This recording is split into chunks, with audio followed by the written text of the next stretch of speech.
Last link में हमने देख लिया परसेंटेज बेसिक कैसे कैलकुलेट होता है। डिनोमिनेटर सिर्फ ओरिजिनली रखना है। अभी से हम ओरिजिनल को 100 लेके चलेंगे, ना कि एक्स वगैरह। एंड हमने फिर सक्सेसिव चेंज देखा, जब एक चेंज गिवन होता है दूसरा परसेंट में ही पूछता है तो कैसे होता है, ये सारी चीजें हमने देख ली। ठीक है, एप्लीकेशंस क्वेश्चंस अभी हम काफी प्रैक्टिस करेंगे जैसे हमने बात करी थी। एक छोटा सा कॉन्सेप्ट और है, पहले सीख लेते हैं हम लोग। ठीक है, उसको करने से पहले लेट्स सी। अगर हम जैसे क्वेश्चन एक का 2009 में फर्स्ट स्लॉट का एक क्वेश्चन था। First day,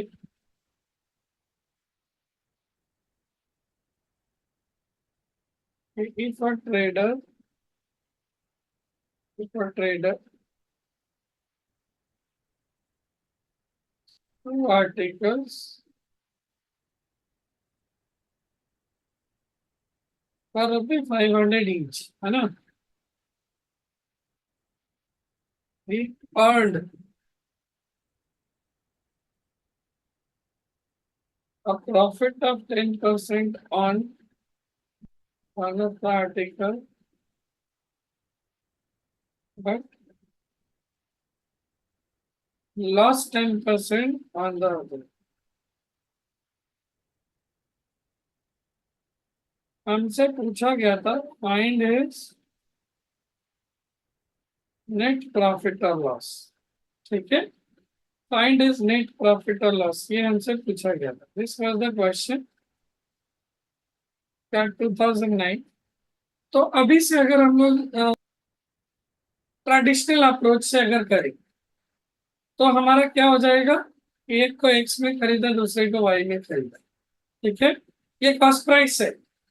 cost price was X and Y respectively. ठीक है, CP of first article, CP of second article. तो what can be say, SP of first क्या हो जाएगा। अच्छा, आज के बाद ऐसा करोगे कि आज के बाद आपको ये ध्यान रखना है, ठीक है, कि अगर क्वेश्चन में कभी भी ऐसा हो कि एक बंदे ने 20% प्रॉफिट करी, आप बोलोगे 120% ही अर्न। 120 कैसे, 100% उसने जो जेब से लगाया that is original value, that is cost price, and 20% profit of that, that is total return 120%। 15% discount में बेचा, मतलब 85% ऑफ जो मार्क्ड प्राइस था उस पे बेचा। ठीक है, 10% लॉस किया, इसका मतलब 90% ऑफ कॉस्ट प्राइस जेब में आया। तो इस तरह से जब करोगे तो तुम्हारा स्टेप वाइज कैलकुलेशन जो है वो इजी हो जाएगा और फास्ट होगा। तो हम ऐसी ही चीजों को करने की कोशिश करेंगे। और क्या करेंगे फास्ट करने के लिए, इसके अलावा हम पॉइंट वगैरह का भी इस्तेमाल, जैसे 10% प्रॉफिट है तो इसका मतलब 110% रिटर्न है। इसको 110% ना लिख के हम लोग ये कर सकते थे विच इज आइडियली 1.1। तो इसका मतलब है कि तुम सीधे सीधे, अगर प्रॉफिट का केस है तो 1 प्लस वैल्यू आएगा, प्रॉफिट ग्रोथ इंक्रीज मार्कअप। और अगर डिक्रीज लॉस कुछ का भी केस है तो 1 माइनस वैल्यू आएगी। राइट, जैसे अगर 15% लॉस है तो 1 - 0.15 दैट इज 0.85। और इन अदर वर्ड्स ऐसे करो, 100 - 15 करके 2 डेसिमल से। तो कभी हम पॉइंट में ले सकते हैं, कभी हम परसेंट में ले सकते हैं, और कभी हम फ्रैक्शन में भी ले सकते हैं, 11/10। ये जहां जैसी कैलकुलेशन की जरूरत होगी हम वो करेंगे। ठीक है, तो इसी फंडे को दिमाग में रखते हुए पहले पे बोला 10% प्रॉफिट है तो क्या नहीं से 110% ऑफ एक्स आया, और दूसरे पे बोला 10% लॉस है तो क्या नहीं से 90% ऑफ वाई ही आया जेब में उसके। तो इतना आने का मतलब क्वेश्चन में बोला है 500 आया, because this is selling price for both. ठीक है, ईच। सो ये आया, एंड इतना का भी मतलब 500 ही। तो यहाँ से हम एक्स की वैल्यू निकाल लेंगे, 500 डिवाइडेड बाई 110। और ये परसेंट है तो यहाँ अपॉन 100 ऊपर चला जाता। तो टोटल कॉस्ट प्राइस कितना था, 5000। ये एक एक जीरो काट देंगे, अपॉन 11 प्लस 5000 अपॉन 9, यही आता, विच इज इवेंचुअली 99 और ये 50 45 55 1 लाख। ठीक है, तो ये टोटल कॉस्ट प्राइस हुआ। टोटल एसपी कितना हुआ? 500 इंटू 2 1000। तो देखो ध्यान से, ये अगर 100 होता तो इसकी वैल्यू 1000 होती, मतलब this is surely greater than 1000। This is surely greater than 1000। और अगर ग्रेटर है तो there is a loss.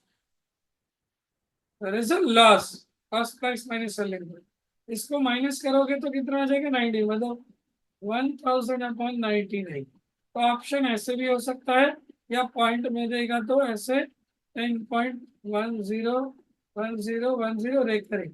So rupee 10.1010 is the loss. I hope this is understood. तो ये क्वेश्चन हम ऐसे सॉल्व कर सकते हैं। ठीक है, काफी कम बच्चे कर पाए थे बिकॉज ऑफ कॉन्सेप्ट क्लैरिटी, क्योंकि एक ऑप्शन था नो प्रॉफिट नो लॉस। बाकी बच्चों को लगा कि 550 हो गया, फिर 450 हो गया, 450, दोनों जोड़ के भी 1000 no profit no loss. But that's a wrong answer, don't do that. तो हमें यहाँ पे हम नोट को पढ़ते हैं। ठीक है, पहले नोट को पढ़ते हैं। तो नोट कहता है कि if selling price of two articles is same. ठीक है, सेलिंग प्राइस जो है वो गिवन भी हो सकता है, नॉट गिवन भी हो सकता है, जरूरी नहीं है कि गिवन ही हो। ब्रैकेट में लिख लोगे given not given is same. And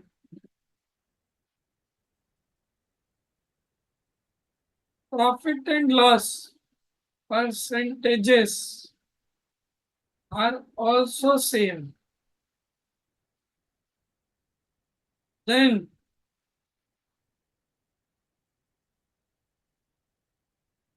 there is always a loss. समझ में आई बात? क्या अंडरलाइन हो गया प्रॉफिट लॉस को? बिकॉज कोई भी इंक्रीज डिक्रीज है, ये पोर्शन नहीं भी गिवन है एसपी वाला तो चलेगा। अगर कोई भी इंक्रीज डिक्रीज है तो अल्टीमेट डिक्रीज होता है, अगर वो सेम रहे तो अगर कोई भी बोले कि 30% प्राइस बढ़ा दिया फिर 30% कम कर दिया, तुम बोलोगे पक्का कम हुआ, बढ़ा तो नहीं। राइट, कम ही हुआ। 40% बढ़ा ही, सॉरी कम हुआ, बढ़ा तो नहीं। कितना? अभी अभी सिखाया कैलकुलेशन करना। अगर 30% एंड 30% है, अभी अभी सिखाया, जस्ट मल्टीप्लाई 900, 1% रखा, एक उड़ा दिया, तो 9% का डिक्रीज होगा। कुछ भी हो, 40% इंक्रीज एंड डिक्रीज, अल्टीमेट क्या होगा? 2 zeros गॉन 1% से।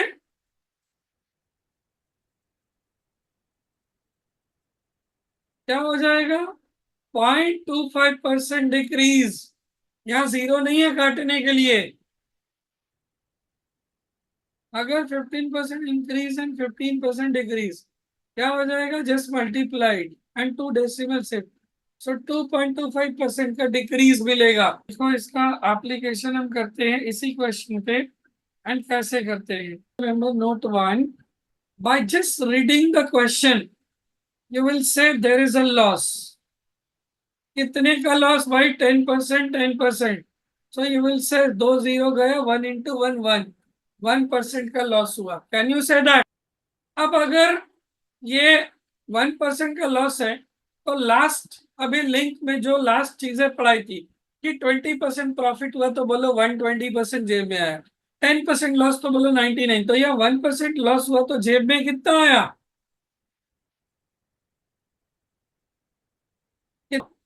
How much did he get? If there is a loss of 1%, what was the amount percentage in percentage that he got? 99। और जो कि गिवन है, ये जेब में है उसके, this is the money that he earned by selling both. So 99% की वैल्यू इतनी थी, तो 1% की कितनी होगी? और यही तुम्हारा आंसर है, क्योंकि लॉस पूछा है। तो इस क्वेश्चन के लिए पेपर पेन चाहिए था तुम्हें। हम लोग चुटकियों में कर देते अगर ये नोट याद है तो। राइट, तो एक तो ट्रेडिशनल अप्रोच वो भी आना चाहिए। You can't ignore traditional approach. Right, उसको आप नहीं छेड़ सकते। Eight the same time shortcut is also important, because ऐसा नहीं कैट में हमेशा बड़ी चीजें आती है, लेंदी आती है, ठीक है। तो सिमिलरली एक और नोट है कि अगर अगर cost price if CP of two articles always given, ठीक है, always given, it has to be given, वरना ये नोट काम नहीं करेगा। Of two articles is same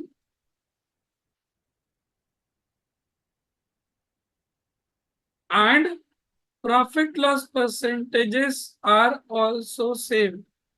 मैं थोड़ा फास्ट फास्ट चल रहा हूं ताकि आप लोग सीखो ज्यादा से ज्यादा quantity. Same, then there is no profit no loss. समझ में आई बात? तो कई बार क्वेश्चन में ना यहाँ पे केस ये देता है और परसेंट में पूछता है। यहाँ पे अगर परसेंट में पूछ देता तो यही आंसर था, इसके लिए पेपर पेन चाहिए था, देखते हैं आंसर खत्म। बट अगर परसेंट में नहीं पूछे तो आई हैव टू कैलकुलेट। तो सिमिलरली ये वाला क्वेश्चन डायरेक्टली ऐसे नहीं आता, बट हाँ इसको पंच किया जाएगा इस कॉन्सेप्ट को किसी क्वेश्चन में। अगर तुम्हें याद है तो तुम कई स्टेप्स अपने बचा लोगे, है ना। तो ये करते हैं। अब हमने जो बातें सीखी है और जितना पढ़ा है, यकीन मानो सिर्फ इतनी बातों से हम लोग पूरा कंपाउंड इंटरेस्ट, पूरा सिंपल इंटरेस्ट, पूरा परसेंटेज, पूरा प्रॉफिट लॉस सॉल्व कर सकते हैं। यकीन ना है तो 2023 कैट का जो पेपर था, दिस इज कॉल्ड नाइटमेयर। अब तक की हिस्ट्री का सबसे टफ पेपर कैट 2023 था। और उसमें स्लॉट 1 में एक परसेंटेज का क्वेश्चन आया था। So this is the question that came in CAT 2023 slot 1। ठीक है, एक और क्वेश्चन था, बट मोटिव यह है कि तुम्हारे मन से फियर खत्म हो कि हम जो जानते हैं वो कितना यूजफुल है and what can we do. So arithmetic is the key to success, is the ticket to top B school. But आपको पहले क्वेश्चन को समझना होगा।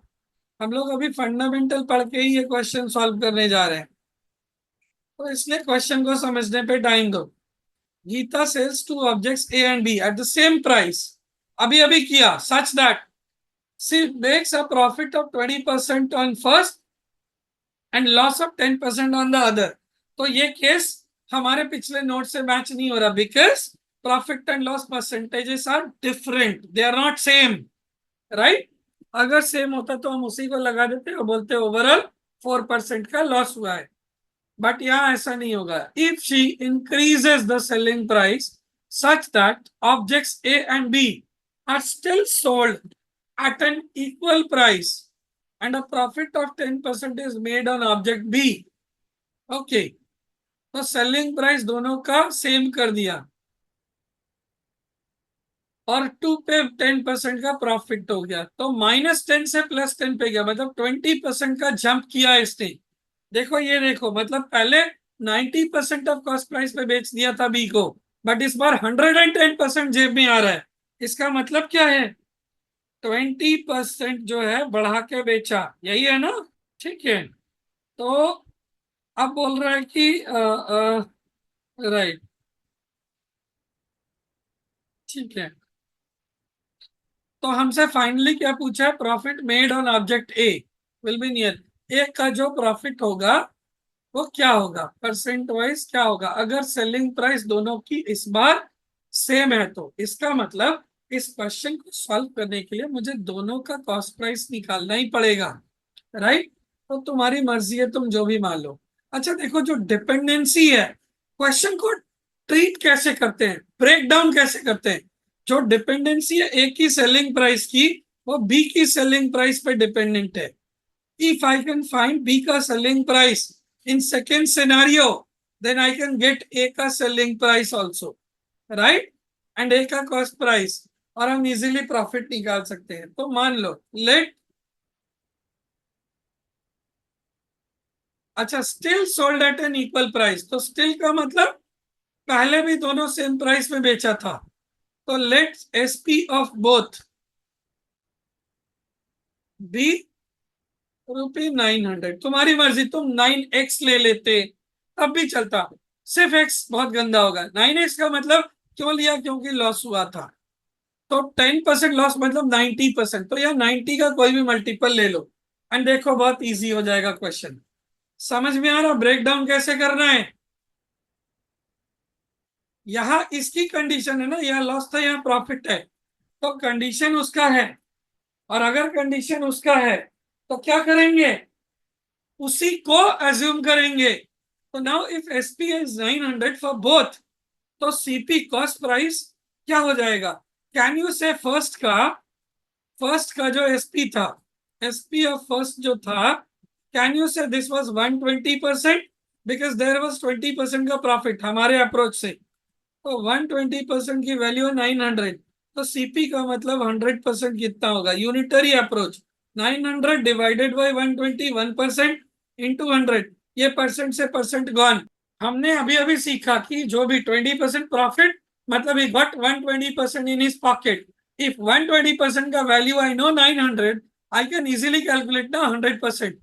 So 120 is 900, 1% is 900 upon 120 and 100 is into 100। 100 का मल्टीपल ही तो है ना, 100 लूंगा तो इसको सॉल्व करना कितना गंदा होगा। देखो तुम नंबर कुछ भी लोगे पुलकित, तुम सॉल्व कर सकते हो। अगर आप 100 भी ले रहे हो, लेट्स से एसपी जो था 100 था, लेकिन कितना गंदा नंबर है ये देखो कि 90% of B is equal to 100, तो 100% कितना होगा। Are you understanding. और मेरी डिपेंडेंसी इस पे है, तो मैं इसको सिंप्लीफाई करना चाहता हूँ। अब 110% निकालना है, तो 110% इसका फिर इंटू 110, इसमें कितना गंदा नंबर है, इसमें 110। तो is it a good number to calculate, कितना कैलकुलेशन करोगे। तो for the ease of calculation, because CAT है भाई, मेरे को इजी कैलकुलेशन चाहिए ताकि मैं फास्ट अपना आंसर निकाल पाऊं। मेरी बात समझ में आ रही है, आंसर निकाल पाऊंगा। तो देखो यार कितना अच्छा नंबर आ गया, ये नंबर तुमको मिलता, इसमें तो मिल जाता, इसमें मिलता नहीं मिलता। फिर एसपी ऑफ सेकेंड तुम्हारे को क्या बोल सकते हो, 90% अभी अभी सिखाया इज 900, तो 1 is 10 एंड 100 इज, मालूम है ना, ये कितना हो जाएगा 1000। तो 110% मतलब न्यू सेलिंग प्राइस कितना 1100। तो अगर दूसरे वाले को 1100 में बेचा, तो फर्स्ट वाले की भी एसपी 11 है ना, 1100 नहीं होगी ना, यही तो बोला है। तो अब देखो, फर्स्ट वाले को खरीदा था 750, बेचा है 1100, can't you calculate profit percentage.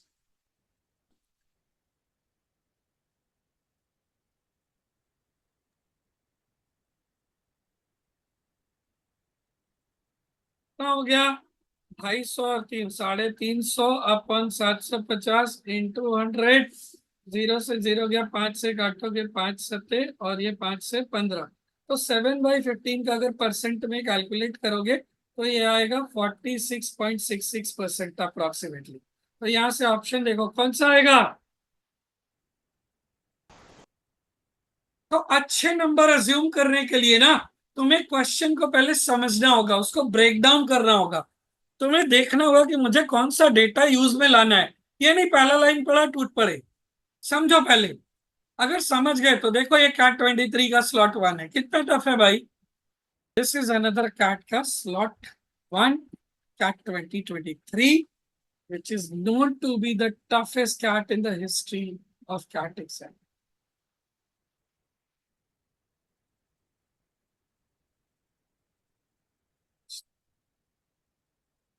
Again, try to decode the question. पूछा क्या है, चाहिए क्या, एंड सो मतलब salary of 3 friends Sita Geeta Meeta 5 6 7 respectively in the first year. यहाँ से तुम 5x 6x 7x लेके कर लो, 500 600 700 लेके कर लो, जो मर्जी करो चलेगा, ठीक है कोई फर्क नहीं, 50 60 70 लेके करो। बोला देखिए सैलरी है का 20 25 और 20%। In the second year Sita and Mita मतलब first and third, they got hikes of इतना इतना सक्सेसिव आ गया, and salary of Geeta becomes equal to the mean salary of the 3 friends। यही पे कैच है, 3 फ्रेंड्स का मीन कैसे निकलेगा जब तीनों का नहीं पता तो। गीता का तो पता ही नहीं है, पर जितना बोला है चलो उतना मानते हैं। ठीक है, ये मैं 500, 600, 700 ले लिया। सीता, गीता, मीता। अभी बोला है ये ओरिजिनल है। अभी बोला है फर्स्ट ईयर के एंड में ये बढ़ गया कितना, 20%। तो मैं बोल सकता हूँ 120% ऑफ 500। 120% को मैं 1.2 लिख सकता हूँ। तो तुम 6/5 भी लिख सकते हो, और ये 120/100 दैट इज 1.2 भी। जो मर्जी लिख के कर लो, तुम्हारी मर्जी है कैलकुलेशन। 25% 600 का मतलब एक चौथाई, 150 बढ़ जाएगा, 750 हो गया। एंड 700 का 20% अगेन 1.2 इंटू 700, 840 हो गया। तो ये फर्स्ट ईयर के एंड में आया। व्हाट अबाउट सेकेंड ईयर के एंड में? सेकेंड ईयर के एंड में बोल रहा है इसका, ये सक्सेसिव का केस हो गया। सीता एंड मीता गॉट 40/25, तो ये 40। जस्ट मल्टीप्लाई, 14×6 = 84, एक पॉइंट से जीरो गया, 840। जो सिखाया है सब कुछ यूज करो। And here 25%, 1.25 into 140। 140 का मतलब 1/4 बेसिकली। 1/4 कितना हो जाएगा, 210। 210 जोड़ दो, कितना हो गया, 1050। कैलकुलेशंस में बिल्कुल एकदम स्टड बन जाओ, जितना शॉर्टकट जितना बढ़िया से कर सकते हो जल्दी जल्दी। ठीक है, अब इसके लिए कैट का कैलकुलेटर यूज करोगे तो भाई फिर तो कैट होने से रहा। कैट ऐसे लोगों के लिए नहीं है जिनकी कैलकुलेशन इतनी स्लो है, मतलब आयन में भी सरवाइव मुश्किल। तो ये हो गया, लेकिन इसका नहीं पता। इसका जो है, गीता का जो सैलरी है वो है, तो मान लो ना यहाँ पे एक्स बढ़ा है, गीता की सैलरी प्लस एक्स हो गया है 750 से। तो बोला मीन है गीता की जो सैलरी है वो मीन है तीनों का। Geeta becomes equal to mean salary of 3 friends. तो मीन तीनों का क्या होगा, 840 plus 750 plus X plus 1050 divided by 3 much, जिस हाउ मच 1050, 750 मतलब 1800। 18×8 = 2600, तो 2640 प्लस एक्स डिवाइडेड बाई 3। कुछ ऐसा ही होगा, लेकिन अब क्या करें, अब आगे क्या सोचें। हमें निकालना है कैसे भी एक्स का वैल्यू, बिकॉज पूछा यही है कि सैलरी है गीता कितना परसेंट मिला। तो अगर मुझे एक्स की वैल्यू पता है तो मैं 750 पे कितना इंक्रीज हो रहा है ये इजीली बोल सकता हूँ ना। हाँ, बोलो, बोल सकता हूँ ना। अगर मुझे एक्स की वैल्यू आ जाए तो एक्स निकालने के लिए मेरे पास क्या क्लू है, तो स्मार्टर अप्रोच क्या है करने का, ध्यान से समझो। मेरे को ये एक्स की वैल्यू चाहिए, तो rather we can do it something like this, कि ये 840 plus 1050 upon 2 which is how much, 1890/2 which is how much, 945। तो इसका मतलब ये गीता की सैलरी जो है 750 से 945 हो जा रहा है। राइट, मतलब कितना इंक्रीज हुआ, x is how much, 195। And 195 is what percent of 750, यही पूछना है। तो ये कितना हो जाएगा, कैलकुलेट कर लो। 5 से 2, 5 से 15, 5 से अगर काटो, ये 15 से कटता है 13 बार। तो कितना आ गया आंसर, देखो काट में ये सब आता है। समझ में आई बात, कितना टफ है करना, हमने जो सीखा है उसके बेसिस पे।